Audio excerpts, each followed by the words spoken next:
Welcome to the Boneyard with Steve Robertson. As always, I am your good friend and host, Steve Robertson. Here on the Saturday edition, I had hoped to get you guys an edition on Friday. I thought about doing it Thursday night, but I remembered I had to get up early Friday morning to get on the road to Gainesville. And so, plus, not to mention, too, we didn't have a whole lot to talk about since we did our Florida preview on Wednesday's show.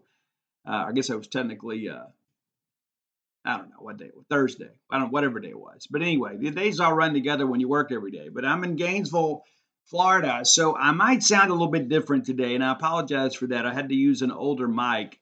I didn't bring my regular mic with me. I've got a Rode mic that I use, and this building that I'm in is not necessarily the best for acoustics, shall we say. But you do what you have to do when you're on the road. I mean, the work's got to be done. So here we are. And it was a difficult night last night in Gainesville, Florida. Of course, I'm here to cover the baseball series and giving you exclusive content over at genespage.com. And posted a story this morning with Johnny Long, his reaction to last night's game and how he feels like the team are going to bounce back. Now, that article is a VIP piece, as is a one-on-one interview I did with Jeff Levy, kind of about his thoughts about play design offensively. Now, earlier today, Hunter Mitchell and Tyler Cooper were made available to the media post practice. And so those features will be up this weekend for you as well. And, of course, all of our baseball content. Some big news on the basketball front. Cameron Matthews announces that he plans to return for one more season at Mississippi State. That's huge. You look at the development of Cam Matthews over the last few years, especially what he's done under Chris Jans, and he may be the most improved player in recent memory at Mississippi State. So getting him back is huge because you guys know Cam, in many respects, is the glue that holds us together. Now, to give you a brief basketball transfer portal update, we got a commitment we're going to talk about a little bit later in the show. But got to go get a 5 and a 3. Got to get a 5 and a 3. And everything that we hear leads us to believe that Josh Hubbard will return for a second season in maroon and white. Not exactly sure what Shaquille Moore is going to do. I think things are going to be okay there. But with the new commitment, he may think, well, hey, I don't want to be, the third guy in a 3-guard rotation, and we'll see. Obviously, he's a competitor, and he's a guy at times been very good for us. But that's kind of where things stand today. I look for State, obviously, to be very, very bullish when it comes to a 5. And when you've got the other pieces coming back, I think Cam Matthews really, really helps in that regard. You've got somebody that can really help on the glass and kind of help be a facilitator in a low post. So I think getting Cam back, getting Hubbard back, enables you to be in a much better situation to go out and land a center. Now, when I say a center, not just a big man. We've got to get a guy that's a scorer. We've got to get somebody that's a double-double machine that'll go out there and compete for us and be strong around the rim, be that rim protector. We've got to go get a difference maker at center. And again, we'd love to have a nice small float forward too. So those are the two positions of priority based on what we're hearing right now. And we'll look forward to talking more about as things begin to unfold. And of course, there's just so much that's trending in the right direction in basketball. I know the season did not end the way we wanted it to. I think we can all be agreed in that. Even if we don't agree on much, we can agree, we really hope to win at least one tournament game. We've been twice in 2 years now and haven't come home with a victory. But I think most people, objectively speaking, when you get away from the emotion of the moment, will agree we are in much better shape with Chris Jans than we have been in a long, long time. Every time out, you expect, hey, State has a chance to win. It's one of the things that we have talked about, kind of maturing as an athletics department. We have to graduate from hoping to win to expecting to win. And that involves a lot of factors. Obviously, recruiting is the biggest part of that, but also player development and coaching. All of that kind of goes hand in hand. We have got to get to a point that we expect to win. And that's a mindset. And it doesn't just happen on the field or in a clubhouse or in a practice field. That's everybody involved. That's the administration. That's the fan base. We've got to expect to win. And that means we're going to show up and go to ball games. We're going to give to the Bulldog Initiative. We're going to buy Mississippi State merchandise because we're proud to be Bulldogs. And again, we expect to win. We're not just hoping to keep it close. We're expecting to win no matter who's on the field or courts of play. I think that's very, very important. There has to be a very positive mindset involved in every bit of that. Because being negative all these generations has gotten us absolutely nowhere, period. Absolutely nowhere. Hey, let's thank our friends at Bulldog Burger Company, longtime sponsors of the show. I love Bulldog Burger Company. And I made good on my promise on Wednesday. I did go get the wife and I Bulldog Burger. I had the mushroom Swiss this time. Just kind of threw a curveball there. Just called an audible at the last minute. I'm going through there. And of course, the Mississippi barbecue burger no longer on the menu, which brings me great sadness. That was all had been my recent go-to. But I decided, you know what, since that's not available, let me just switch it up here a little bit. We'll go with the mushroom Swiss. And it was absolutely delightful. I absolutely loved every bite of it. I got the French fries this time too. We also did get the spring rolls. I only got one of those. I encouraged the wife to go ahead and keep the extra one. There's four in a serving. She ate her two. I ate one of mine. I don't know how it can be more beautiful, but I told her, I said, hey, I'm going to be away for a couple days, and you're probably going to be sad that I'm gone. So save that extra spring roll for you when you need a little pickup. Yeah, there you go. I can't remember what she had, but it was delicious, absolutely delicious. The portions there are so substantial, especially for for a dainty little thing like my bride. I can generally knock out a Bulldog burger without much trouble. But those fries, man, there's so many of them. I never finish the sitting, but for her, it's dinner and lunch. That's how substantial those portions are. And so, if you're looking for a great place to dine, whether it be family, friends, a work event, whatever, give Bulldog Burger Company a chance to serve you. University Drive here in Stark Vegas, Gloucester Street there in Tupelo, Lake Harbor Drive in the Ridge and Flowwood area. And be sure to maybe check out the Tuesday night flights. That's a new event they've been doing. I guess they've done it for some time now. But there's always something going on at Bulldog Burger Company. I encourage you to follow them on social media too, so you can be abreast of the new items that make that menu. They run some specials from time to time too that if you're not on social media, you may not be aware of, and it may be exactly what you're craving. Bulldog Burger Company, the place where people go to meet. MEAT. All right, let's break down this baseball game. I can tell you guys, for a while there, I thought, man, we are in control here. We're about to take this game. Huge win for our program, huge win for our coaching staff, and of course our kids. And we didn't finish the deal. We absolutely didn't finish the deal. Luke McNeely, who was 0-3 on the year, ERA north of 10, if memory serves me correct, proved to be your winning pitcher. He was absolutely filthy there in the ninth. We'll get to that. But, the first thing that I'll say, this Florida ballpark is nice. It is. It's not as nice as Duty Noble Field. It's not. And how could it be? And, we are we're the dream of everybody. But it's a long, long way from where it used to be here at Florida.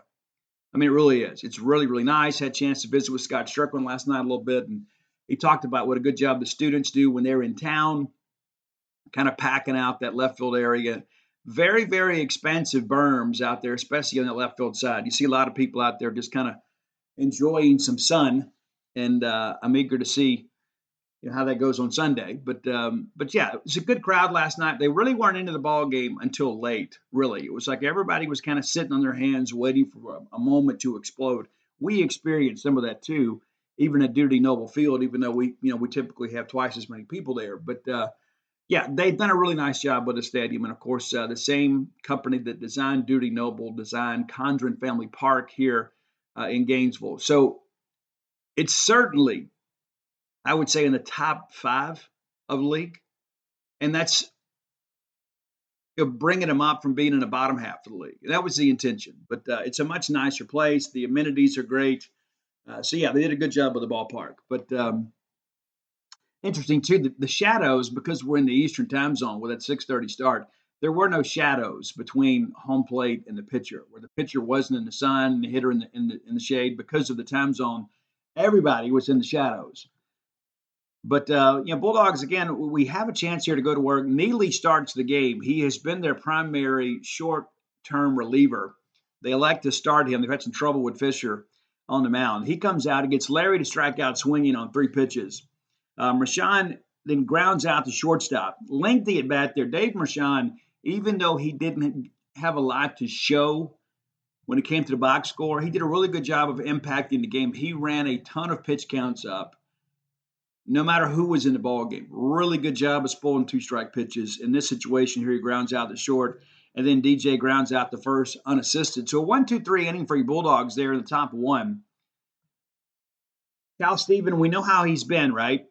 And it's a shame that he didn't get a better result last night. But, Cal Steven, when he's on, he's been really good. And when he's off, we know it really early. I thought he was really good in the first inning. Really kind of got things going. Shelton flies out to center, and you could see they were very aggressive on these first pitches early in the ballgame. But Shelton flies out to center on the very first pitch, kind of atypical for a leadoff guy to do that.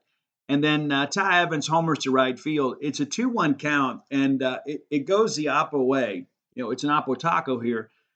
But he's really beat on this fastball, but it just goes to show you what a talented hitter that he is. And even though he's a little bit late to the fastball, he's got enough strength to lift it up and over the fence. So it's a 1-0 game for Florida. Cags comes up. Jack Caglione, future big leaguer, grounded out to third to second base. It was one of those things, too. We're in the shift here. And we basically had him fist this ball on the ground. State did a really good job kind of getting in that kitchen and jamming him really throughout the night. I thought we had a really good game plan against him. And it kind of like we did last weekend with Jace Laviolette. We're like, hey, we're going to make somebody else beat us. So we get him to ground out, and then Shelnut strikes out swinging. And so it's a 1-0 game after one, but it felt okay. I said, you know what? The kid just runs into one here. And, Cal maybe caught a little too much to plate there. But I wasn't upset, and nor should you have been. All right, top of second. Hunter Hines barrels one up and hits a sharp single to right center. Hyzak then strikes out swinging. Down singles to left field. You think, okay, all right, we have kind of figured Neely out here. We're not even one time through the order. How many times have we gone through that where we go through the order and we not only not get a hit, but we get a lot of soft contact. Couple really nice struck balls here. Gives you runners at first and second. And then Kohler, who was elevated from ninth in the order on Tuesday to seventh on Friday, strikes out looking, and then Chance grounds out to the shortstop. So we get 2 men on with less than 2 outs, and we can't get the run home. Can't make that a big inning. Cal really settles down here in the second, and again, I didn't think he was bad in the first. Get a ground out to short from Curlin. Heyman pops up in short right field, and Amani gets a glove on it, and then Thomas strikes out swinging. So 1-2-3 inning for Steven. And you feel like, okay, this may be one of those games we can settle in here. Top of third, State evens the score. Johnny Long reaches on a throwing error, and it really felt like the third base kind of sped himself up a little bit. I think a lot of times people look up and say, oh, well, that's a catcher. He'll dog it down the line. Well, that's not Johnny Long. It's Johnny hightails it down there. He's not going to want a foot race against a lot of people, but he does speed people up, and that's what happens here. The third baseman kind of recognizes, oh, he's farther down the line than I thought, so he rushes to throw, pulls the first baseman off the bag, and Johnny Long is safe. Larry then grounds into a double play here. Really, really, really, really needed a productive out here. We don't get it. They call Long for interference. Now, I don't know what they showed on TV, but there did not appear to be any interference at second on the replay that we saw in the booth. And, of course, they're thinking, oh, I saw some people on social media saying they were playing the play at first. No, they weren't. The play at first was well established that the first baseman's spikes were off the bag. And we saw that clearly in the booth. So there was no play. I'm sure they reviewed both, but the play of consequence was at second base. And there really was no interference. I think you've got an umpire out there that kind of anticipated a call. But it did not impede the throw whatsoever. Johnny didn't pop up until the ball is free and clear. Well, then Mershon walks. And again, a lengthy at bat for Mershon. He gets down in his count 0-2, works it full, and gets the walk. That's a win because it enables you to get Dakota Jordan to the plate with a man on and facing a pitcher in the stretch. And you notice Florida kind of does that modified thing with their stance. It's a Sully thing, right? They always have that athletic stance. Sometimes they don't fully. It's just a different deal, and it's really a way to kind of to control runners, but they don't here. And Mershon's still second. And there are a lot of people that are always like, hey, we shouldn't be running bases when we've got Hunter Hines or Dakota Jordan at the plate because of the fact that it distracts the hitter. Well, I disagree. And I think in this situation here, it pays off. I think, hey, when Hunter's up, if you've got a runner at first, they have to hold the runner so it gives him a bigger hitting target, gives him a better window to work with. But when DJ's up there, I think you're okay to run. And so we run here, and next thing you know, DJ singles in left center. The stolen base pays off for us because Mershon comes around from second to score. He wasn't going to score from first. So now it's a 1-1 ball game, and then Hines strikes out swinging. But we've pulled even. And you kind of feel like, hey, we've weathered the early storm here. We've settled in. I think we're okay. And we give it right back. I say we give it. They took it right back. Okay. Garrison, full count there. And again, just guessed right and got a good swing on it. Kind of a twisting line drive that gets over left field there, makes it a 2-1 Florida game. And again, Steven really unwavered here. Like, he did not appear to be, even in his body language, to be the least bit shocked. This is a guy that was attacking hitters. And especially when we got a lead, I thought he pitched with even more ferocity. He gets Robertson a strikeout looking here, no relation. Shelton out at first. And what an athletic play here by Cal, because Hines ranges off the bag and then has to throw it back. The throw is actually a little bit late, but a little bit low, but Shelton not able to beat Steven to the bag. Really nice play by Hines and a great play by Steven to get over there. And then we get Evans, the first inning home run and strikeout swinging. All right, top of 4. This is when State began to get some separation here. And again, a lot of this started with 1 out and really a mistake by them. Hyzak grounds out to the shortstop. It was a really nice play by the shortstop, and you'd expect Florida shortstop to be good. He is. And then Downs is hit by the pitch on a 1-2 count. I mean, those are the things that drive pitching coaches crazy. You get an advantage count here, and you plunk a guy. And Downs hadn't been swinging it as well really the last week or so. So you really hate to see that allowed to give them a free base, and you've wasted a handful of pitches here. Well, then Kohler singles to the right side. And Downs never really slowed down. It looked like it took him a little while to get the giddy up going again, and he rounded second. But to throw to third, it's a little bit offline. Now you've got runners on the corner, so good base running there by Aaron. Chance then singles to the right side. Just a great job of hitting there. I mean, just an absolute great job of hitting. You get down in the count 1-2, and then there's a ball on the outer half. You change your point of contact here. You let that ball travel a little bit, and you poke it through the right side. That's exactly what Chance does. The run scores, and then Kohler goes around to third. Well, then they walk Johnny Long, another lengthy at bat here, to load the bases, and then they hit Larry with a pitch that drives the run in, makes it a 3-2 ball game. They go ahead and pull Neely in favor of Fisher, their former Friday night guy. Marchand then flies out to center field, really deep fly ball too. Run tags and scores. It's 4-2. They intentionally walk Dakota Jordan to load the bases again to set up a lefty-lefty matchup with Hines, and then they walk him, so the run scores. And then Hyzak flies out really to short right. Their first baseman gets a glove on it. But State pushes across 4 runs in the inning, and it got awfully, awfully quiet in that ballpark. It was awfully quiet. And so, again, it felt like State had seized control of the ball game, and we were playing with confidence. You could just kind of sense it. That our kids are not there just to, hey, let's go get one. We're here to get them all, you know. At bottom of 4, really big sequence here because Kaggs is hitting with the bases empty. And you're thinking, hey, I just want to get a clean inning here. For the most part, we do. We get Caglione, again, just kind of fist this ball out there into the shift. I mean, this is a guy who got the big looping swing, and he's quick to the ball, don't get me wrong, but he gets around the ball really well, and he tries to pull everything. But we got in that catch a little bit, and it's a weak grounder out there to Kohler, who's on the right side of the infield in the shift. So an easy out. Then we walk Shelnut, and I really thought we had him here. It's a full count. I thought we had him on the 2-2 pitch. I really did. And then we get Kerwin a strikeout swinging, and Heyman flies out to center field. And so, again, you pitch around the 1-out walk. But in the middle innings here, you're really beginning to seize control of this ball game. Top of 5, Aaron Downs goes down swinging. Kohler struck out swinging. And then Chance hits it right back off the pitcher. It's kind of a crazy situation. Basically takes his glove off. I mean, it's a line shot right back at the pitcher. Just kind of self-defense. It gets the glove off. It takes the glove off. He recovers and makes a play to first. But that'll definitely raise the hair on the back of your neck if you're the guy on the mound. All right, bottom of 5 here. Thomas flies out to right. Garrison. Bulldog fans, many of us grew up in a time we didn't lock our doors. We didn't feel the need to. We didn't have a need to. But the world is a much different place today than it was when we were much younger.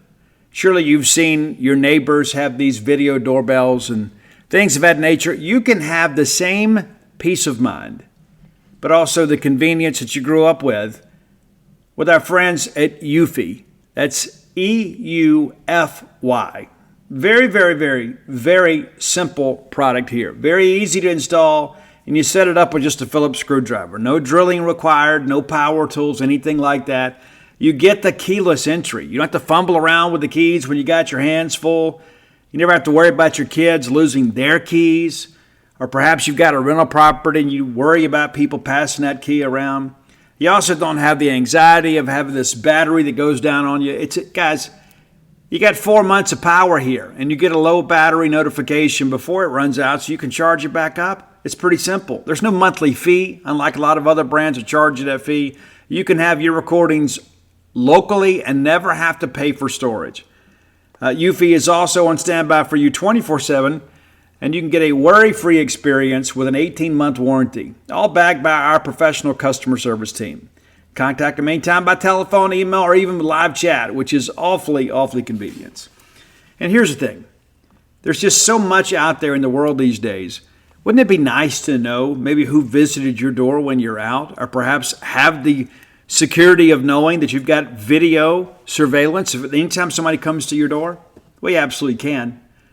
Make sure that you look for Eufy Video Lock. That's visit EUFYofficial.com/video lock to see how you can gain complete control of your door.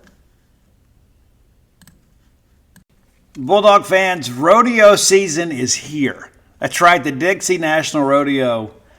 Get ready to roll, man. And I remember being a kid, that was like the biggest highlight for us. My grandmother would get us tickets every year, and me and my brother would wear our cowboy outfits. We'd put our boots on, have our chaps, our vest, and we'd go up there, and just in case one of the cowboys got a little bit scared to get on a horse or a bull, we were willing to do it. Yeah, for sure. Guys, boots aren't just for going out to a country western bar and doing a little boot scooting. Maybe you got a little Texas two-step in your game. Tecovas can make you look better than ever. Absolutely. And here's the deal, too. That's the thing, the versatility of Tecovas is you can wear them somewhere nice, or you can live life where you don't go gently. That's what Tecovas does for you. Yeah, it's a rugged, handsome boot. It's my favorite boot brand, and it should be yours, too. Be sure and check them out. Tecovas believes in Western for all people, and you can feel that when you go into their stores. When you walk in, you'll be greeted like family, offered a boot shine and a drink, and maybe even an adult beverage if you prefer. And you can get custom fitted for a new pair of Tecovas boots.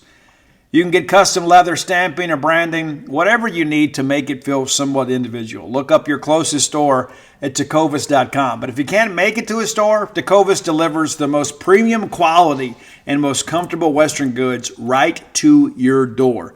Visit tecovas.com. That's TECOVAS.com. And you know what, partner? Point your toes west. And singles to the left side. Garrison, the catcher, I think he's a little bit stiff behind the plate, but he swings a pretty good bat here. Singles to the left side there. Then Robertson flies out to center. We walk Shelton. Lengthy at bat. Pushes the runner around. You think, okay, we got to get a big out here to end this threat. And we do. We get Evans again to strike out swinging. So a little adversity here. You get two runners on, but you don't allow anybody to advance. It's a really good situation. All right, top of six. Really felt like, hey, top of the order is about to be up here. We need to find a way to add a little insurance. And lo and behold, we get the leadoff single from Long, singles to left field. So that turns the order over. And then Amani grounds out to the pitcher. And the only play to be made there on this was to first. So Long takes second. Marshawn hits a ball on the screws, man. And baseball's a game of inches, right? Great play by the second baseman here. But, man, 6 more inches, it's a different conversation. Well, then they intentionally walk Jordan to get to Hunter Hines, and he strikes out swinging. We're going to have to get Hunter going in those situations for sure. But, again, you get the leadoff single and get him to second base as it works like a bunt there, and you can't get him in. One well-struck ball ends up being a liner into the glove of the second baseman, and then you get an intentional walk and a strikeout swing. You've got to find a way to get that run home. That said, Cal Steven refused to yield. Bottom of 6, outstanding effort here. He gets ahead 0-2 here on Caglione. And I'll tell you this, too, and it's interesting. Everybody loves their team, right? Nobody's really objective in the heat of the moment. But on the 2-2 pitch, Cal Steven throws strike 3. and Ronnie Teague doesn't give it to him.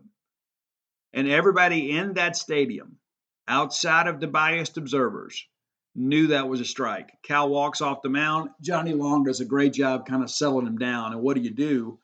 You get a case swinging. And there was a Florida guy there next to me. And when I'm 2-2, I said, that was strike three. That was strike three.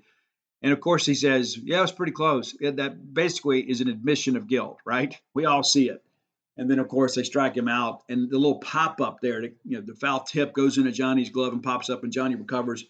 I just looked at the guy and I said, ball don't lie. All right, Shelnut lines out to left for the second out. Curlin strikes out swinging. So again, Cal Stevens just really mowing down the Florida lineup. I mean, really, really, really, when we needed a clean inning, for the most part, we got it.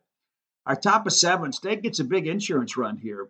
And right here, I'm thinking to myself, okay, we're in great shape here because one swing can't beat us anymore. One swing, if they hit a grand slam in the 9th, all it does is tie us. But I was comfortable. Let's see how it all happened. Hyzak with a leadoff single to the left side, and then Downs goes down looking. In the middle of all that, Hyzak stole second. So again, the stolen base, again, a big part of your offense here. Kohler strikes out swinging. So now it's 2 outs. You got to get a 2-out base hit. And what do you know? Bryce Chance delivers one back up to center, and Hyzak scored. So there it is again. It's 2 runs, basically because of you had 2 stolen bases and then the 2-out base hit. So real clutch play there by the Bulldogs to get that run home, made it 6-2. And then Long grounds out the second. Really nice play here by the second baseman. I thought that ball may get through. All right, bottom of 7th here. And I still feel great. We bring in Cam Schulke. Of course, Cam pitched, with 3 2/3 of an inning on Tuesday. We bring him back, and he was outstanding, absolutely outstanding. And they're out in front. They're on their front foot. They're fouling things off. They're getting wild swings. Heyman pops up to Hines and foul ground there on a 1-1 count. They bring in Yost to pinch hit for Thomas, and we walk him. And I really thought we had him struck out looking. Didn't get a call, but it turns out it's okay because we picked him off. We've become pros at doing that. Absolutely amazing job by Justin Parker calling these pickoff attempts. And we get him. And it's really a good call there, right? Because you got a guy that's been sitting down. He's cold. He's not fresh. Even though he may be a good teammate, he's not truly engaged in the game. And lo and behold, he gets over there and gets picked off. So now you're involved, kid. Garrison and reaches on an error by the first baseman. It was a pop-up, and, man, you hated to see it. Cam Schulke sitting there calling for that ball, and then Hines calls him off, which is the play. I don't want a pitcher making that play. And Hines drops it. Man, you hate it. The good thing is it didn't come back to bite us. Robertson then flies out to center field. The crowd just absolutely went wild when that ball left the bat. It was like 25 feet from the track. It's nuts, man. But I felt great. Top of 8. They bring in Parnell for Jameson, and he gets Larry to strike out looking. Lengthy at bat there, and I agreed with the call here. I thought the strike 3 was a strike. Mershon then walks, another lengthy at bat there. Just chewing up everybody's pitch count is David Mershon. Jordan hits a ground ball. They force Mershon at second, so Hines comes up here, and I'm thinking, man, if we're going to hit a big fly, now would be a great time. Because if you hit one here, the game is essentially over. It is. The game at 8-2 with 6 outs to play with. Crazy things happen in baseball. But when you are up 6 in the 8th, the odds of you winning that game are absolutely outstanding. Well, we don't. We ground out. They make the play there at second, and so it really felt like we were okay, even though we didn't push another run across. It felt like we're okay, and then we have all the momentum. And I'm thinking, if we get a clean inning here, this thing is over. It's absolutely over. Up 4 runs with 3 outs to play with.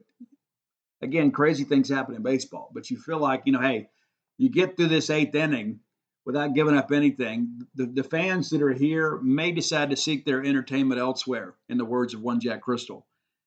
And what do? We bring in Tyler Davis. And I have seen some criticism here of this move. And we made the right move here. It just didn't work out for us. It's as simple as that. We made the right move. Top of the order's up with 2 out of 3 left-handers. So you bring in the left-hander.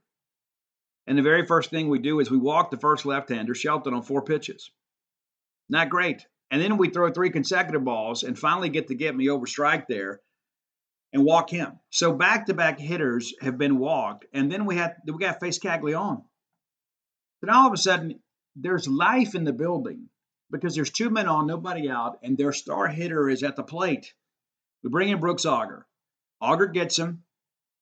We get him to ground out, but it works like a bunt. Now the runner's at second and third, but there's one down. You're thinking, hey, let's just kind of get out of this. We get the ground ball to third. We're willing to give up the run for the out to avoid the beginning. So we do. So it makes it a 6-3 ball game here.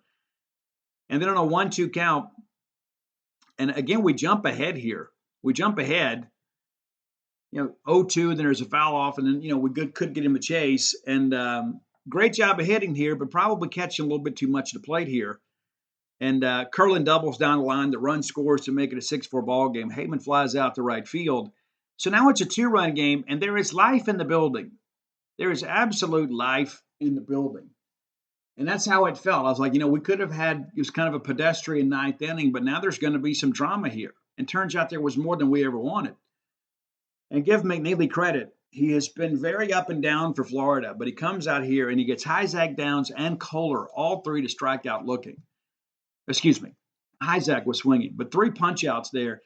And he gets ahead in those counts and then gets us guessing. And this is a guy with a 3 and sometimes 4 pitch mix. And we've got to be a little more competitive at the plate there.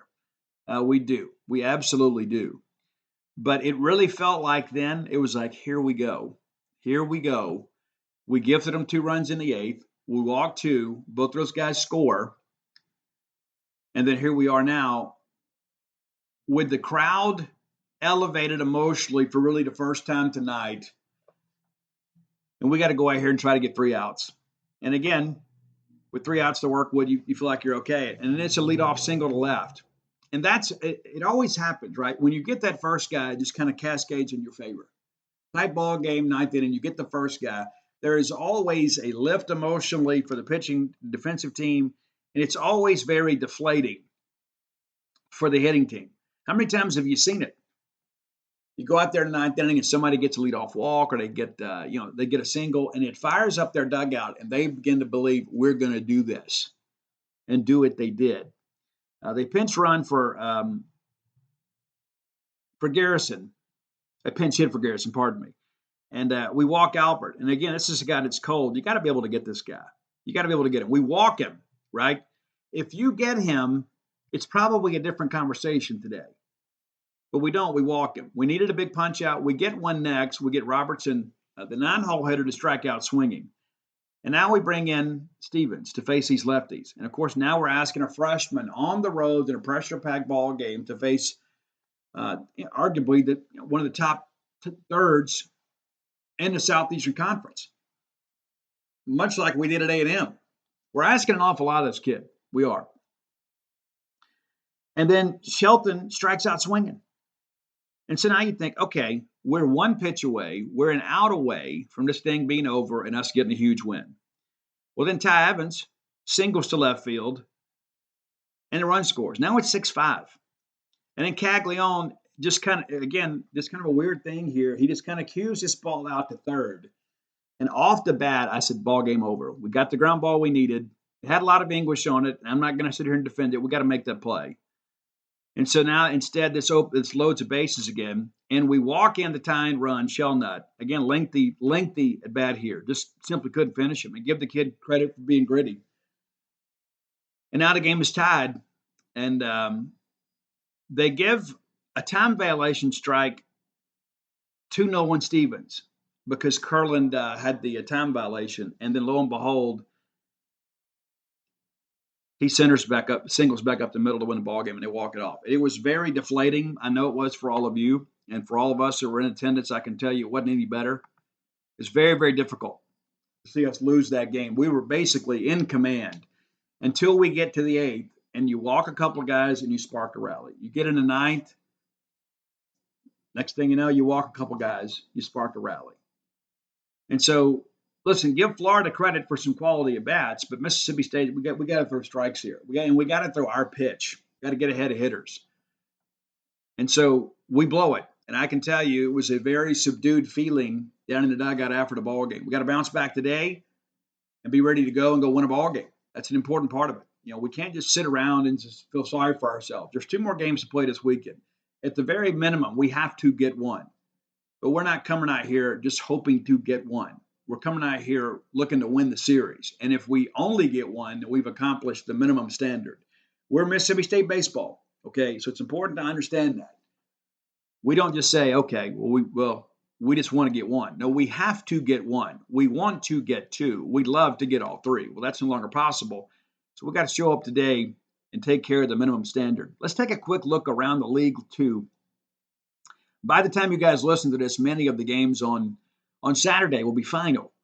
But we'll take a look at Friday, and we'll take a look at games in action on Saturday. Georgia just jumps all over Tennessee. Tennessee pitching not quite what it has been, and Georgia's certainly an improved team.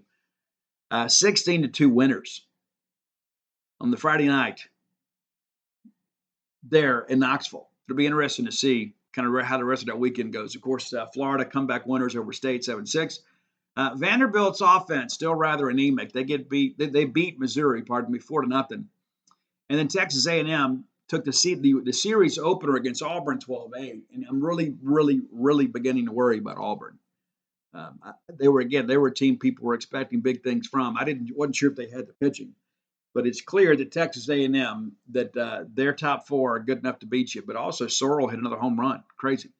Alabama gets South Carolina 13-6. South Carolina doesn't have great pitching. I know they beat Vanderbilt, and everybody's like, oh, look at that. They don't have great pitching, and I think that's going to show up here in the next week or two. Kentucky, the Fighting Nick Mangiones go into Oxford and take game one from Ole Miss 5-3. And then Arkansas secures a series victory over LSU with a 4-3 win in 10 innings on Friday. And so now your defending national champions have lost all three of their SEC series to open conference play. I don't think many people expected that. I didn't expect – I knew they would take a step back, and all of us did. I say all of us. There's some people, of course, that are scared of them they were afraid they were going to come in here and just destroy us and sweep us. But they don't have the horses they did a year ago. They lost so much, especially on the mound, and not just Paul Skeens. But, yeah, I mean, looking at this deal here on Saturday. So you're going to have, again, South Carolina, Alabama, Missouri, Vanderbilt. Alabama looking for a series win. Vanderbilt looking for a series win. Kentucky looking for a series win. Arkansas looking for a series sweep. Georgia for a series win. And then Auburn, of course. I think that series started on Thursday. I think. And so they've already clinched the series. And so that gives you it gives Auburn a really tough look at things. Let's take a look at the SEC standings as of now. As we're early afternoon on Saturday. Kentucky leading the SEC East with a 6-1 conference record. Florida 5-2, Vanderbilt 5-3, Georgia 4-3, South Carolina 4-4, Tennessee now 3-4. But if you remember, Tennessee last year was really pedestrian the first three weekends of a conference play, and they bounced back in a big way. Missouri now 1-7, Arkansas 7-1. Again, that was our Boneyard preseason pick to win the SEC and potentially the national championship. Texas A&M 5-3, Alabama 4-4, Mississippi State 3-4 with two more play on the weekend. Ole Miss 3-4, also with two more to play on the weekend. LSU 2-6, Auburn 1-7. Yeah, 1-7. That is not a great start. They were 0-5 and they squeaked out the one against Arkansas. And now A&M has taken the first two games of the series. But you start looking at this too, and you begin to ask yourself, we expect Missouri to miss Hoover. Is Auburn going to miss Hoover? I mean, honestly, sit down and think about it. Now, to be fair to them, there is a lot of parity in the league, and they've already had to play Arkansas and A&M. So that's rather significant. The schedule should ease up a little bit for them, but it's been an interesting start. But 3 weekends into the SEC play, it's not looking good for Auburn.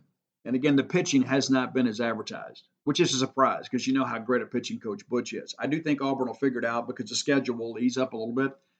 But you start thinking about that Super Bulldog weekend series, and you start thinking, we got a chance to really do something special there. We got to find a way to at least win 14 SEC games. And again, I'm not a minimum standard guy, but I'll tell you, after the last 2 years, I'm just trying to make the tournament and show that we're in the stages of a turnaround. But when you've got, Dakota Jordan, Hunter Hines both in the lineup, you need to take advantage of that and do something special in the postseason. It's not just enough to make the tournament. We've got to get it there in advance, for sure. At the very least, I think I think we've got a team capable of getting to a super regional, and then playing an SEC play. You just never know, who you're going to be paired up against because of the fact you're war ready after coming through this league for sure. You're not going to see a lot of weekend rotations that really rival the SEC, except maybe with a handful of ACC and Pac-2 teams. You just simply never know what you're going to see on the mound. But the reality of it is I don't think anybody wants to see us. But we got to get there. We got to get there. A lot of games left to play, but we need to find a way to at least get one this weekend and take a step closer to the postseason. You can't go through the weekend and not gain ground on your goal. And so my hope is we can go out there and get a win today. All right, time for today's Top 10 list, a special Easter edition of the Top 10 list. As always, brought to you by closewithblair.com. That's C-L-O-S-E with Blair, B-L-A-I-R.com. Blair is our friend, your friend, our collective friend in the mortgage industry. If you are in need of a mortgage, and maybe you're thinking about that game day condo, maybe that's always been a dream of yours, it may be more affordable than you realize. Give Blair a text or call today at 601-500-2344. Again, that's 601-500-2344. Guys, top 1% close ratio in the country. If Blair can't get it done, it can't be done. It's as simple as that. Got very reputable, 23 years of experience in the industry. Recently made the move to Priority One Mortgage, and that same level of service followed him wherever he goes, because it's not about the company. It's about the loan officer. Again, it's closewithblair.com. All right. In honor of Easter weekend, which I will not be with my family, I hope that you have a chance to be with yours, but I'm where I need to be and where I want to be. This is the life that I chose, and I'm happy to be here, to be a part of the Mississippi State media coverage of Bulldog baseball. But we're going to do casting crowns today. We had a selection from them. We had a request from them. That person sent me the list, and unfortunately, I deleted the list. And so I went back and put together my own list of casting crown songs. But great contemporary Christian group. I don't know your beliefs, but we're going to celebrate Easter here on this show, or shall we call it Resurrection Sunday on this show on Saturday. Number 10. To me, it's Just Be Held. It's a song of comfort. It's like there's a lyric in there too. I think this is the one where it talks about your world's not falling apart; it's falling in place. I'm a firm believer in that. There's no transition in life without some inconvenience and some level of uncomfortableness, if that's a word. That's kind of what it's about. Sometimes you just got to be still and let things happen. You do. All right, number 11, East to West. You know this one. I mean, if you know the Bible at all, we talk about that, as far as the East is from the West. Pretty beautiful and amazing song. You probably heard it a million times. Number 8 on our list is Love Moved First, right? I think every one of us that has been in some sense of crisis, or we felt like the world was against us and that everything was falling down around us, there was always some act of kindness, the love of our mother, our father, our families. There was always something that kind of got us going. And there's some other people, listen, let's just kind of be honest about this, right? There are people in our lives that don't need to be there. It's true. And sometimes we don't have the courage to acknowledge that. There are some people that are really just a detriment to our very existence. And I encourage you to eliminate those toxic people from your life. I understand it can be complicated, but the solution to many of life's problems is very simple. But it's kind of like that too. On the other side of the spectrum are some other people that are good people in our lives that we do kind of keep at arm's length because it may make us a little bit uncomfortable, right? I've got people in the past that have said, yep, I love this person, but I might end it or I might break it off. And the reason that is because of the fact that their life is beginning to change in a way that makes them uncomfortable.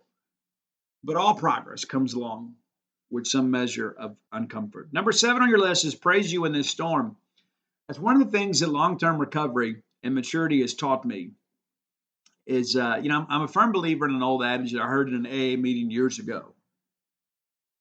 And it's like all sunshine and no rain makes a desert.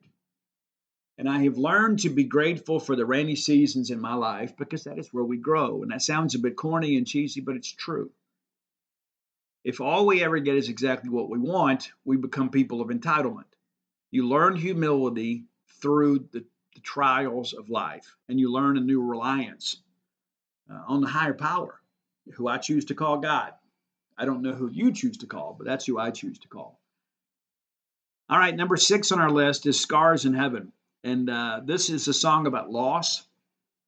This is a song about maybe an unexpected or premature death. I mean, it talks about, if I had known, if I would have known, this is going to be the last time, I would have put some other things off, And that's the thing. It's really, in many respects, the ignorance of not knowing is a blessing.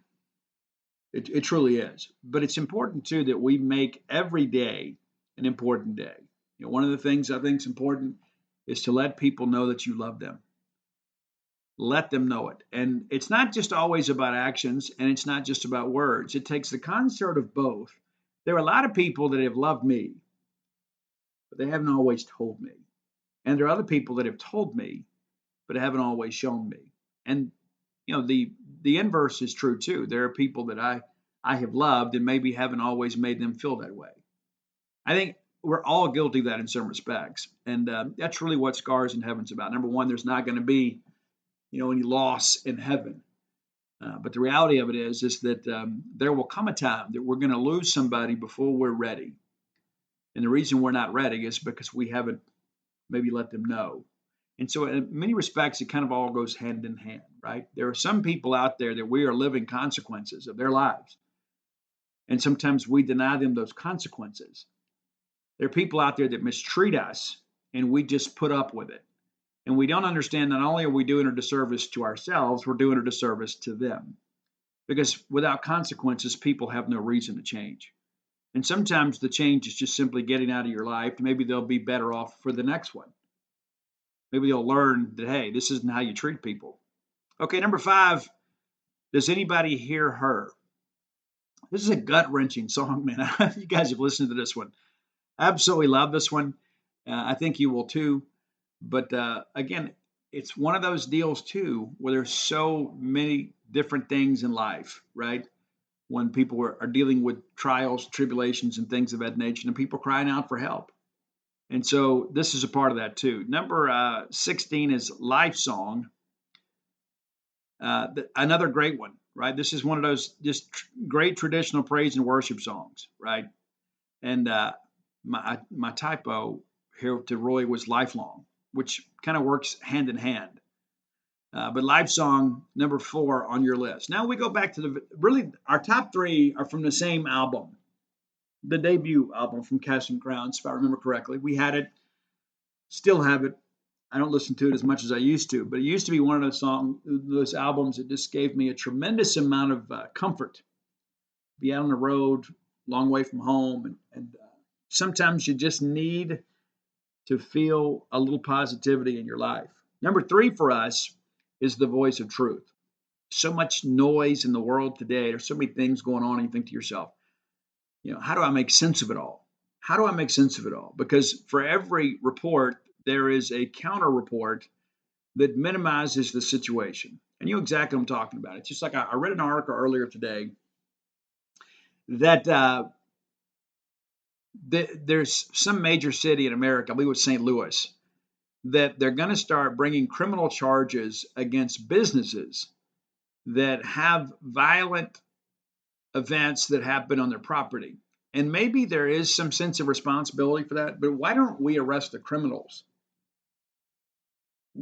I'm just asking, why don't we hold people accountable for their actions? I want everybody to get credit for everything they've done. I think it's important to understand that, and take it from somebody who's been held accountable. I think everybody should be held accountable. And let's stop excusing negative behavior. There's so much of that in the world today. It's like some kid gets attacked in school, and in the comment section, the first thing you read, there's always somebody that says, "Well, I wonder what they said." Are you high? I mean, honestly, it's like, oh, well, somebody could say something, and then that justifies, them getting beat down by 4 or 5 people. No.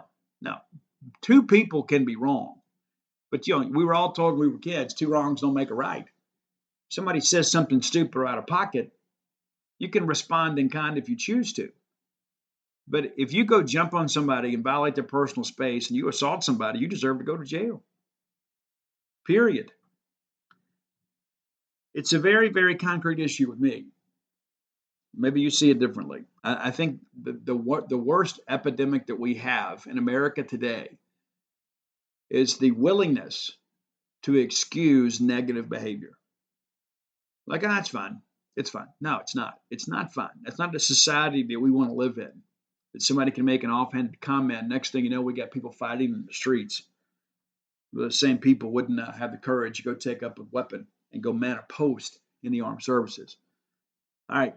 Number two, this used to be my absolute favorite Casting Crown song. And I think it is basically a challenge, really, of hypocrisy in many respects.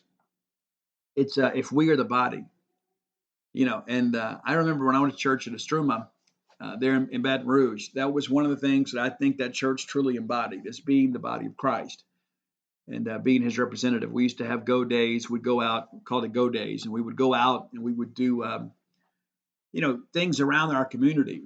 There was a dirty lot or something, we'd go pick it up. Or if there was a shut-in widow or something who had lost her husband, we'd go cut her grass or paint her fence. I think those are the things that are important, is to be a good neighbor and be a good citizen of the world. A lot of people take that on. I noticed that people put that like in their Twitter bio, I'm a citizen of the world, and it really just means that wherever I roam, that's where I'm at, rather than actually being a good citizen to the world. And listen, there are some people out there that really are not worthy of so much, right? I mean, let's just be honest about it. There are some people out there that do a lot of negative things, and you think, well, they deserve whatever karma they get. I think it's our place to show those people love, even if we love them from arm's length, even if we do. But I think when you get out there and you do things that you make people feel lesser than, that's about the cruelest thing that we can do. To say, hey, these people, they don't look like we do, they don't believe like we do, and so they're less than us. I just don't agree with that. I don't agree with that. And if you ever hope to have them come around to your line of thinking, the only way that's going to happen is to show them love and mercy, not to browbeat them down and tell them how wrong they are. I'm guilty of that sometimes too. But number one, and it's really apropos considering the weekend that we're in, but it's who am I, right? Who am I? And it really, again, it's a very humbling song in many respects. It makes you begin to realize there are so many things out there so much bigger than us. And again, that flies in the face of modern popular culture. Where everybody's a king and a queen. And let me tell you this: that's false too. It's another falsehood completely. Some of us have got to be. Some of us got to be the rank and file. Some of us got to be soldiers. Some of us got to be the court jester. Some of us have to have support roles. Everybody can't be in charge. And you see this stuff all the time, and I think they're just gassing everybody up for disappointment. We need reality in life. You need a reality check. And I think days like today, you begin to realize that we are so, so, so fortunate. Number one, live in the country that we do, despite all of our problems. And sometimes we create this alternate reality where we think, the whole world's better than us, and I give a lot of credit, really in the 80s when America kind of came of its own. We really kind of began to bow our backs a little bit. I can't begin to imagine how great the generation was that won World War II. It was really those young men and women, as they came of age and became adults, that really helped this country mature. We call them the greatest generation for a reason. And very appreciative of them and their contributions to our country. And we'll take this time too, not only to praise our men and women around the world in armed forces, but their families. And many of them are away from their family this Easter weekend. And again, I don't know who you worship or how you worship. It's really not my business. But I'm just going to share with you, there are a lot of people out there today that are doing a lot of big things for us to protect us so that we can worship who and how we want to. We can live life as we want to. If you want to grow dreadlocks to your waist and get littered in tattoos, that's your right to do so. If you want to dye your hair purple, put a ring through your septum, that's your right to do so. And there are a lot of people out there that are shedding blood, sweat, and tears to give us the ability to do so. And we don't say thank you enough to do a job that we didn't want to do. And so, to all of you that are putting yourselves in harm's way so we can live as we choose, thank you. And we appreciate your sacrifice, your contributions to our country. I hope this weekend you get a chance to enjoy some measure of comfort. And for those of you that are at home with your families, I don't know if you're hunting Easter eggs or going fishing or whatever. I hope that you spend some time with your children. But even if you can't, let them know. Let everybody in your life know how much you love them. Because there is a love that has been gifted to us that is our responsibility to pass on to others. The next segment of the show brought to you by Campus Bookmart, a Starkvillian institution. I always encourage you to buy and shop local. There's a lot of conglomerates out there, a lot of mega corporations out there. They're going to do just fine. But your local bookstore, your local apparel store, they need your support. And we have one of the best ones around at Campus Bookmart. Neatly positioned on the backside of campus. Next time you're in town, swing by and see their smiling faces on your way to one of Mississippi State's historic sporting venues. If you can't make it to town, let me encourage you to always choose Starkville first. Go online rather than go to Amazon or eBay or wherever else is out there. Go to campusbookmark.net. And by being a loyal Boneyard listener, we'll give you a phrase that pays, and that's BSR, which stands for Beautiful Steve Robertson. That gets you free shipping on all orders over $75. Any order less than 75 bones, absolutely incomplete. And they have plenty of Mississippi State baseball apparel and some softball stuff. And if you're looking for some basketball shirts, I got those too. But you need to go ahead and start thinking about football season. I know it's March, it's almost April Fool's Day, but before you know it, football season will be here. Not to mention, when you're walking around Disney this summer, it's nice to see you guys have on Mississippi State stuff, repping Mississippi State. We're a proud fan base with a lot to feel good about. And so I encourage you, as always, support Campus Bookmart and support Starkville businesses every chance you get. All right, Mississippi State men's basketball picked up big transfer yesterday. Kanye Clary out of Penn State. He is originally from Norfolk, Virginia. They list him as Virginia Beach. I've been to both places, and I understand it.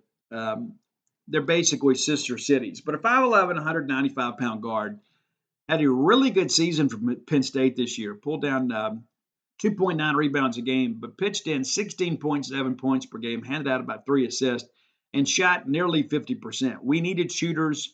This is a guy that can get things done for us. Really excited about him. He played in 23 games, started in 20, and obviously had some issues, and eventually leaves the program. But I think it's important to understand too. The issue with him is that there's a reason guys go in the portal, and it's for a career reset. It's a good match for us.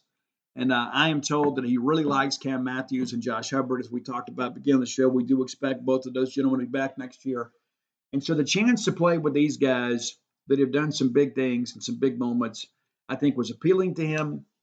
And I'm told that basically the bottom line is this, is he sees that we have some pieces and he can come in and kind of get a reboot with his career and do some important things. But everybody's moving forward, and that's what we do in life.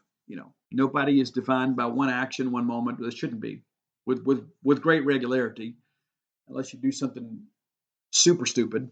But all that understood, this is a great thing for Mississippi State to go out and get another scorer. Because how many times this year, especially in a mid-range game, outside a hub, did we not have the guy? And so this gives us a complimentary piece to him. And I think that's very significant. I'm optimistic. I'll share with you guys at the beginning of the show. I think Chris Jan's doing a great job. I'll be glad when we announce an extension. I understand we haven't come to terms on that just yet. But that's pretty significant too. Now, interesting to look at the numbers here with Kanye. Clary is the three-point shooting, right at 38% this year. Right at 38%, 81% free throw shooter. We certainly need to prioritize free throw shooting within our program. But a guy that I think could help us, guy that protects the basketball pretty well too. Doesn't get himself in foul trouble as a result. He's capable of playing a lot of minutes. But big get for Mississippi State. And also too, as I mentioned, we're going to be very bullish when it comes to the centers, and we have to be. Tolu came in here, did some good things for us. But we're going to need a guy that's very dynamic, a guy that can help out on the glass. But more importantly, we have got to have a guy that we can run some offense through and be successful in low post. That's got to happen. And when you've got a guy down there that you can just lob it in there and expect to get a basket more times than not, it makes everybody else a lot more comfortable offensively because of the fact that they've got to respect it. More times than not, they got double in the post. So it'll open some things up. When you've got a scoring threat in the post, and all of a sudden, that kick out jumper becomes a real weapon for you. And so I think, again, Clary, really, really good get. We're watching a couple other pieces out there, but again, we got to get a 5 and a 3. And I think we feel good. Of course, you've had some other guys go in the portal, and that's fine. That's fine. And I don't begrudge anybody. Really, in basketball, I think the portal is probably is more important in basketball maybe than anything else. And what I mean by that is you have a lot of guys that maybe were elite scorers in high school and they get to this level and they find out that they're not going to be able to compete. And rather than have to sit there and languish away on a bench at a team that's not going to be able to utilize their skill set, I think it's good for them to be able to transfer down. And what I mean by that is, to a mid-major, right? Go somewhere you can play. We've had some guys in the past.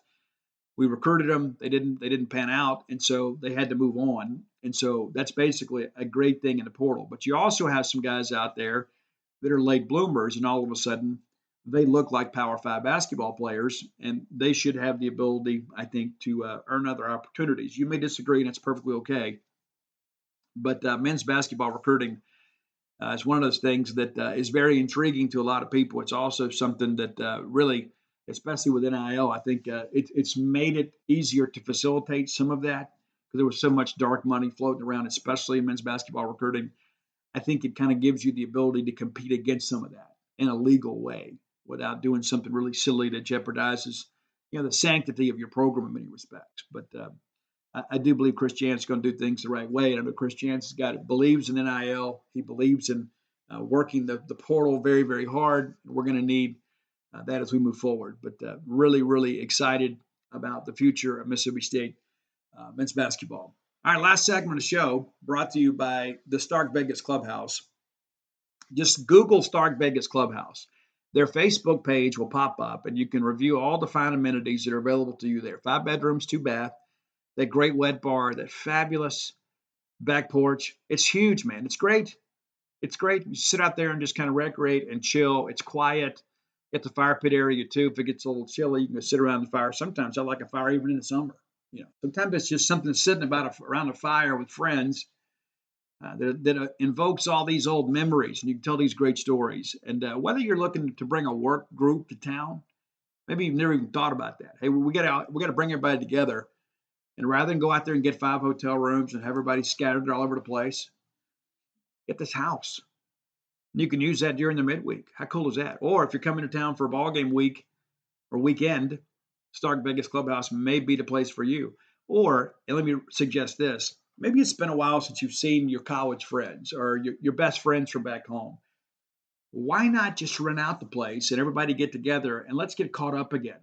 Maybe it's a guy's weekend, maybe it's a girl's weekend, maybe it's a couple's weekend. I don't know your needs, but I can tell you this, the Stark Vegas Clubhouse can fill them. Now, when you Google Stark Vegas Clubhouse, you're going to have some opportunities here. You can book through Airbnb. Maybe that's the way to go. Maybe you got a promo code there. Maybe you got some savings stacked up. I don't know. You can book through VRBO, or you can book through the Evolve website. And by booking through Evolve, I have a promo code for you, and I can save you 10% off your stay. It's BSR10. BSR10 gets you 10% off your stay when you stay at the Stark Vegas Clubhouse. Just 5 minutes from the Mississippi State campus. It's the old renovated clubhouse, the old country club. An amazing facility. You're going to be glad you stayed there. And so much room to kind of spread out and just kind of have a good time. And if you're bringing a work crew in, you've got some communal areas you can sit and work, and everybody's got their own quarters they can retreat to. It's a great fit for you. It certainly is. The Stark Vegas Clubhouse. Again, promo code BSR10 through the Evolve website. All right, Mississippi State women's basketball season has come to a close. And ironically, it was with Penn State knocking us out. And I tell you, it was a whistle-happy crew, and it was really for everybody, right? I mean, it was. I know we we have a rooting interest in the game. But the reality of it is there was no rhythm in the game, and I thought that favored them. I thought they had the opportunity to because number one, I really thought the referees kind of got on a roll a little bit with Penn State. And I'll tell you what I mean here. And we did a really good job defensively for a while. And they basically just said, hey, here's what we're going to do.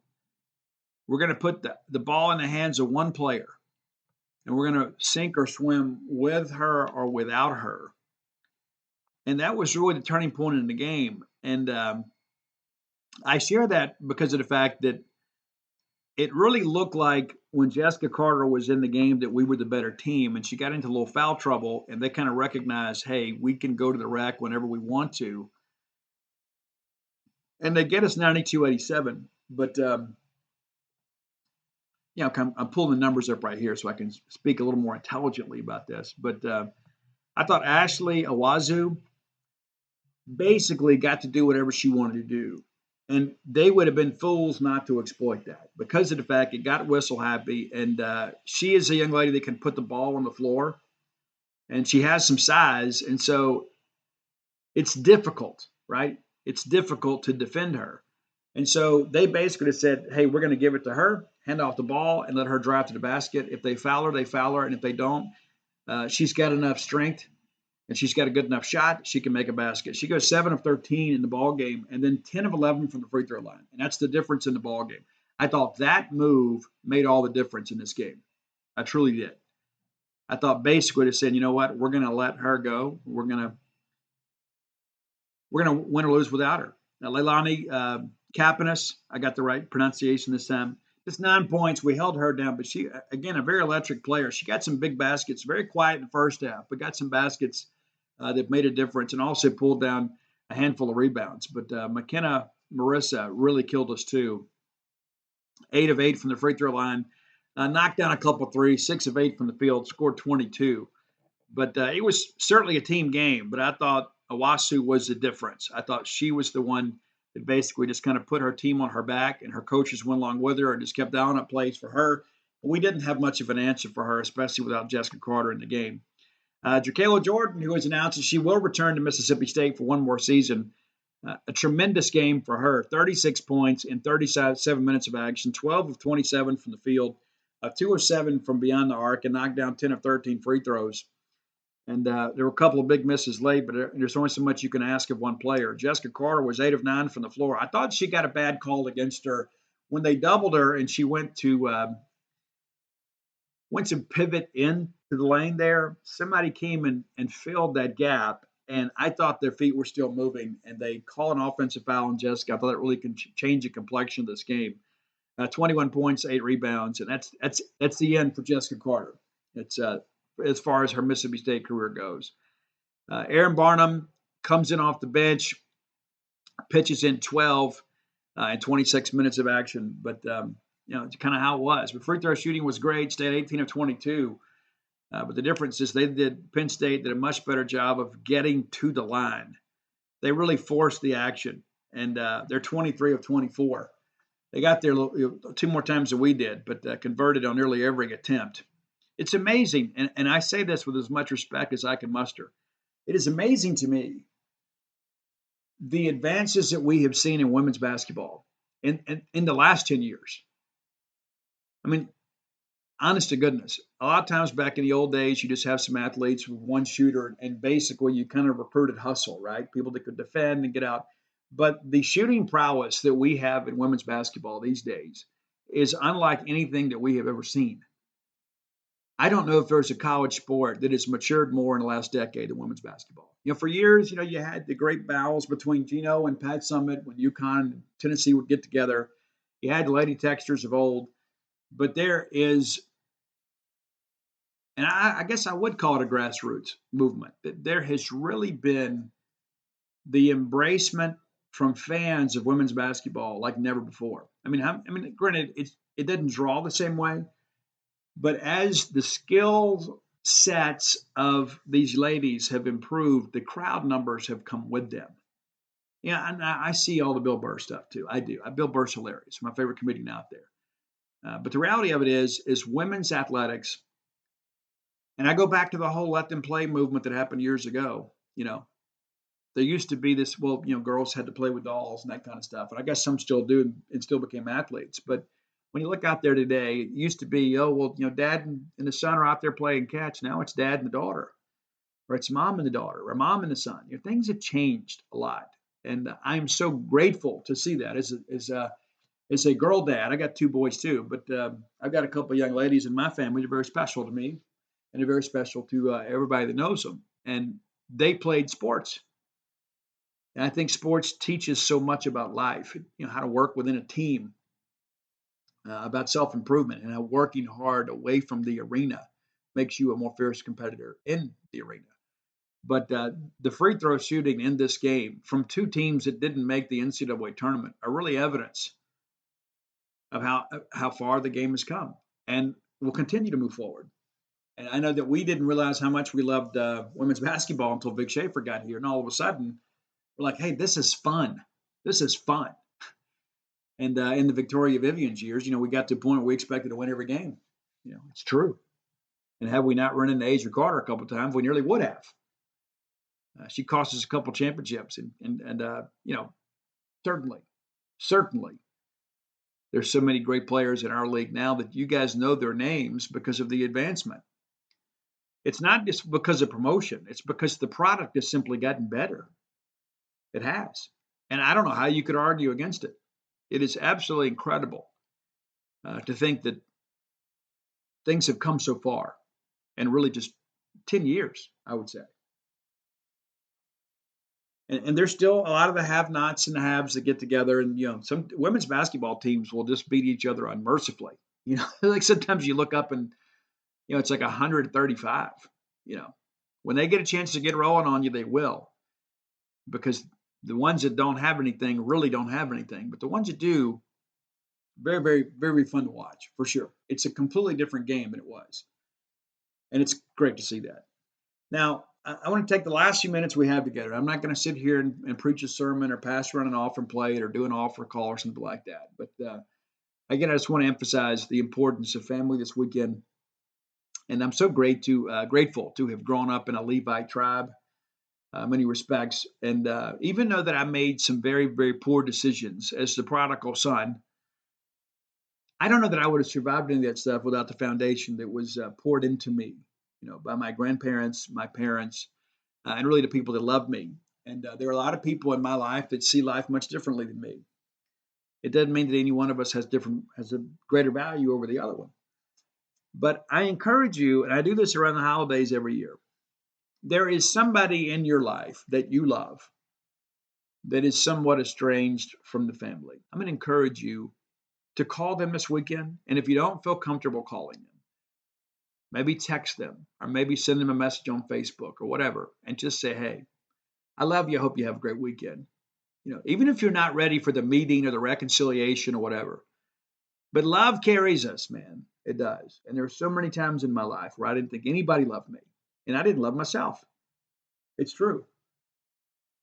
But back to that great list of Casting Crown songs, and I want to thank that young lady for the suggestion. There's so much of that we all encounter. It's not a terminal uniqueness problem. There's so many times we think nobody understands. Let me tell you this, just about everybody understands. They just don't talk about it. One of the things that I've learned all these years of going to the AA meetings and NA meetings and speaking to people and doing some volunteer work at treatment centers and stuff. That's probably the biggest lie we tell ourselves is that nobody understands. Nobody will understand what I'm going through or what I've been through. And chances are there are so many people out there that have encountered the same challenges in life and they just don't advertise it. Not everybody in recovery is as transparent as me. And there are a lot of people, even in the recovery community, that wish I wasn't as transparent as I am. And to that, I say, tough. I think it's important for people to see that we do recover. And guys, it's still a challenge for me sometimes. I mean, my life is not as fragile as it once was. I'm not white knuckling my way through a craving anymore. But yeah, it's like when I travel sometimes, it's like I'll be on my own. I'm down here in Gainesville, Florida, almost 9 hours away from home. Outside of the handful of Mississippi State people that made the trip or live in this area that came to come see this, nobody around here knows me. I guess Scott Strickland and his family do, but by and large, these people don't know me. If I decided that I wanted to just go get a six pack and sit in my Airbnb and have a few beers, and there's nothing to stop me from doing that. I'm of legal age. I've got plenty of money. I can go do that. I just choose not to. But sometimes when I'm on the road, or I'm sometimes when Dana's away or whatever, all of a sudden I'll get this little voice in my head. So it goes, hey, you could have that beer and nobody would know. Nobody would know. But I would know. I would know.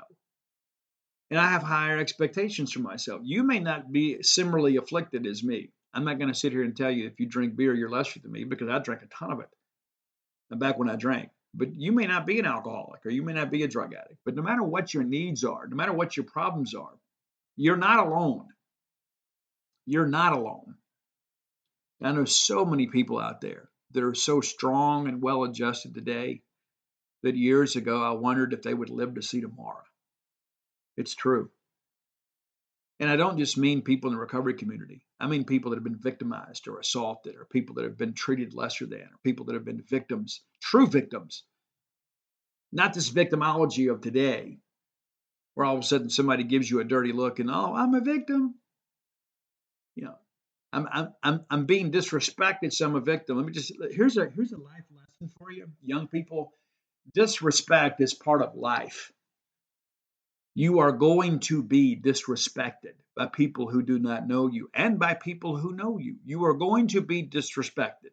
So you need to learn to grow some alligator skin now, because it is never going away. Ever. It's not just your dorm mates or your apartment suite mates, or your classmates. It's not some stranger that you see out shooting pool at Rick's. You're going to be disrespected every day of your life. Every day. And there are going to be people around you that dislike you for no good reason at all. Life is tough. Maybe buy a helmet. It's going to get tough. And when it gets tough, you got a choice to make. You can say, you know what? I'm going to soldier through this. I'm going to learn something along the way, and I'll be better for it in the end. Or you can let it beat you down. But at some point, you get tired of getting beaten on. At least I did. I did. I love all of you. Even if you don't love me, I love you. And there are people within our own fan base who don't like me. And it's not because they're mad at me. They're mad that it is me. There are a lot of people that would love to be in Gainesville, Florida this weekend, covering Mississippi State baseball and getting paid for it. I know this. But I love those people too. There are some people out there, of course, that cheer for another school in a very important ball game in Thanksgiving. They hate me too. And there was a time in my life I hated them right back. I don't want them to win any ball games. But as people, I love them. I do. And one of the first things that my sponsor in AA encouraged me to do, and I did not want to do it. And maybe that says something about my own belief in God, right? Because I thought he might actually answer my prayer. It's the whole key to resentment, right? I remember there was this one guy who was just really, really, really eating my lunch. And my sponsor says, I want you to go home every day, and either in your morning prayers or your nightly prayers, I want you to pray for that guy. I'm like, there is no way I'm praying for that guy. He goes, okay, well, then just keep pissing down your leg, making your own self miserable. I was like, I don't want to do it. He goes, Steve, I want you to pray for this guy. And I want you to pray that God will give him the things you want for yourself. And I was like, I can't do it. He goes, you have to. And I started doing it. And it was tough because I didn't mean it. And a lot of it's because I have so much respect. Like I wouldn't want to just, offer, some withering sacrifice before God with ill intent, with not a full heart, shall we say. But in time, all of a sudden, I started realizing, I'm just wasting my own time here. This guy's just trying to make it just like me. And maybe we just don't like each other. Maybe we're not meant to like each other. Maybe we're just wired differently. But I'm not going to live my life constantly avoiding this guy. I'm not going to live my life constantly letting this guy think that he got the better of me. And so I'm going to be the bigger person. And in time, those prayers began to have a sense of earnestness to them. I was like, God, If it gets down to it, I'm okay. And if what I want in life will make that person feel more fulfilled, then give it to them. Give it to them because I'm okay. I'm going to be grateful for what I have, and therefore I shall be content. It changed me as a person. It did. It changed me as a person. And listen, I have done some absolutely wicked things in my life. I have been very, very, very mean spirited to people in my life. And a lot of that too is, usually when my walk is not what it needs to be, right? There's so many people out there that I have absolutely let them know that if you mess with me, you're going to walk through uncharted hell because that's the anger and bitterness and that I live with. It's really a self worth thing. Like I didn't think I was worth a whole lot. Now these people are disrespecting me, so I need to go out here and do this. And so that goes back. I'm just trying to tell you, young people, learn from your good friend and host's mistakes. When you are a person that is constantly ready to go to war, you stay at war. But if you're a person that prides yourself on having peace, and I don't mean being a doormat, but you know what? The thing that I've learned about life, and this will be the last little platitude that I share today, is some nut on Twitter suggested, is the thing that's important to understand is that there are a lot of people that are just kind of good by nature, and there's also some people that are good by cowardice, and there are other people that are good by choice. When you have the warrior soul and you show people mercy, there is value in that. People that are incapable of inflicting pain don't have the ability to show mercy. It's important to understand too. A lot of people out there, well, I'm a good person because I've never done anything wrong. Well, chances are you didn't have a chance to, or you didn't have the courage to, or in some respects, maybe the wicked nature to. But there is a difference between people that are just good and people who choose to be good. There's a difference. I think it's important to understand that. And maybe you can find a measure of that this weekend through your own, uh, you know, prayer, meditation, thoughts, or whatever. Just something to think about. And so, again, I'm very grateful to be here in Gainesville, Florida. Hopefully, we can get a ball game today. And thanks, as always, to everybody that listens to this show. I have so many people, no matter where I go in the country, I'll bump into somebody and say, hey, Steve, I love the show. I love the show. And it may be that 2-second encounter, but you don't know what it means to me. You don't know what it means to me, I can tell you. Of course, I see all the numbers and the analytics and things like that. And of course, checks keep cashing. But at the end of the day, I don't do this for me. I do this for all of you, especially those of you that can't get to Starkville very often. And right now, there are a lot of people that love to know what's going on with our baseball team, and they're stuck back in Starkville or back in Mississippi. So I'm here on the ground sharing what I can share. But I want to wish you and everybody around you a happy Easter weekend or a happy Resurrection Sunday, no matter what you call it. And if you don't observe, I hope you have a great weekend too, because if nobody else in the world, and I find it hard to believe that nobody else in the world loves you, know that I do. I do. I love you, and I want good things to happen for you in your life. Until next time, let's all live our lives in a way we make more friends than enemies, and people can see a difference in the way we live.